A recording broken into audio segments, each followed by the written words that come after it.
Indonesia, proses pengolahan yang lazim dilakukan pada susu sapi adalah pasteurisasi dan sterilisasi. Kedua proses ini hampir sama, memanfaatkan panas untuk mematikan bakteri dan mikroorganisme jahat yang ada pada susu. Bedanya, sterilisasi menggunakan suhu yang sangat tinggi, lebih dari 115 hingga 120 derajat Celcius, agar dapat mematikan semua bakteri, mikroorganisme, dan spora jahat. Sedangkan pasteurisasi menggunakan suhu yang relatif rendah, sekitar 60 hingga 70 derajat Celcius. Dalam susu pasteurisasi itu, pemakaian suhu yang digunakan itu sudah bisa menjamin di situ tidak ada mikroba patogen penyebab penyakit, karena mikroba penyebab penyakit itu bersifat tidak tahan suhu di atas suhu 55 derajat.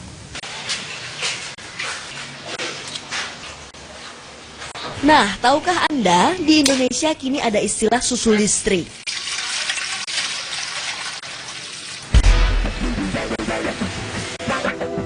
Ceritanya, pada tahun 2014 lalu, sekumpulan ilmuwan muda dari Fakultas Teknologi Pertanian Universitas Brawijaya Malang melakukan penelitian bersama. Mereka adalah tim program kreativitas mahasiswa bidang teknologi yang terdiri dari Wisnu, Munawir, Chandra, dan kawan-kawan.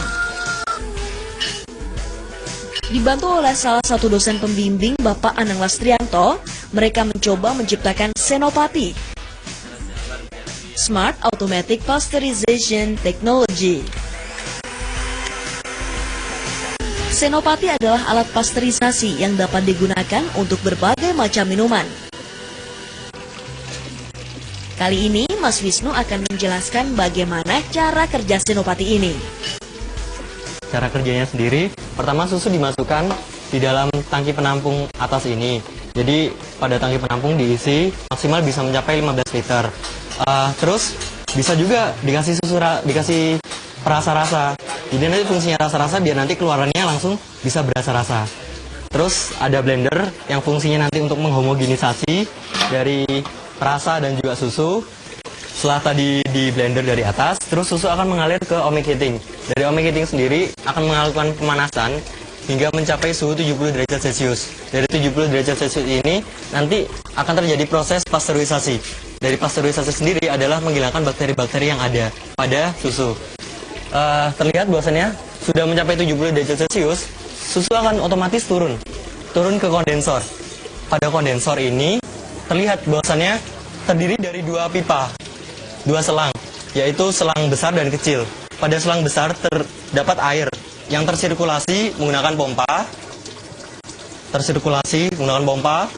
dan juga terdapat selang kecil yang berisi susu, yang otomatis dari atas akan turun ke bawah melalui gaya gravitasi yang akan dingin dari suhu 70 menjadi suhu kamar 25 derajat Celcius. Jika dilihat dari kerja alat ini, sama seperti konsep umum pasteurisasi. Senopati tetap menggunakan energi panas. Teknik yang digunakan adalah HTST pasteurisasi. Bedanya, panas yang digunakan untuk pasteurisasi memanfaatkan tegangan listrik. Tegangan listrik yang digunakan mencapai 220 volt. Pemanfaatan listrik dalam proses pasteurisasi ini berlandaskan pada konsep electrical ohmic heating.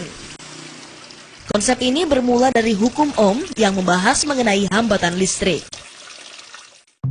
Hukum Ohm ini dicetuskan oleh George Simon Ohm, fisikawan asal Jerman, pada tahun 1825. Hukum ini menyatakan besar arus listrik yang mengalir melalui sebuah penghantar atau konduktor akan berbanding lurus dengan beda potensial atau tegangan yang diterapkan kepadanya, dan berbanding terbalik dengan hambatannya. Tahun 1827, hukum milik Ohm ini dipublikasikan dalam sebuah karya ilmiah berjudul The Galvanic Circuit Investigated Mathematically. Prinsip ohmic heating pada pasteurisasi susu menerapkan prinsip hambatan pada suatu zat cair. Caranya, susu tersebut dialiri listrik untuk menghasilkan panas. Pada konsep ini, listrik tidak hanya mengubah listrik menjadi energi panas, namun juga bisa menjadi semacam alat kejut listrik bagi mikroorganisme patogen yang ada di dalamnya. Jadi, keberadaan listrik menjadi bagian dari perkembangan teknologi pasteurisasi yang telah ada sebelumnya.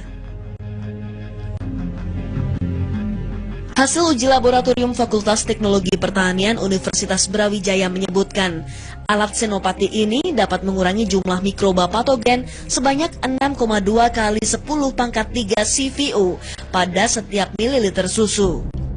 Dengan nutrisi protein pasca olah mencapai 2,61%.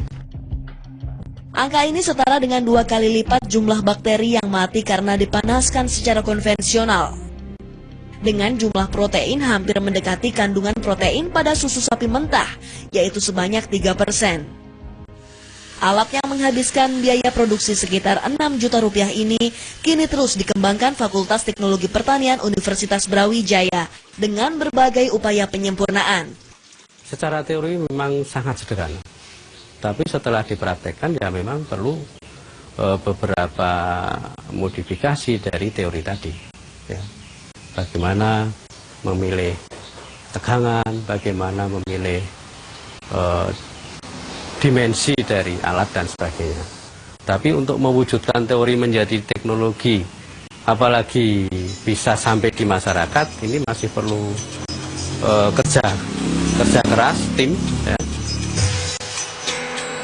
Sekarang, Senopati telah dipresentasikan dalam kompetisi program kreativitas mahasiswa bidang teknologi di tingkat nasional. Kedepannya, Senopati diharapkan mampu menghasilkan produk susu yang berkualitas sehingga mampu bersaing menjadi produk susu unggulan di ASEAN Economic Community. Oke mas, enak rasanya.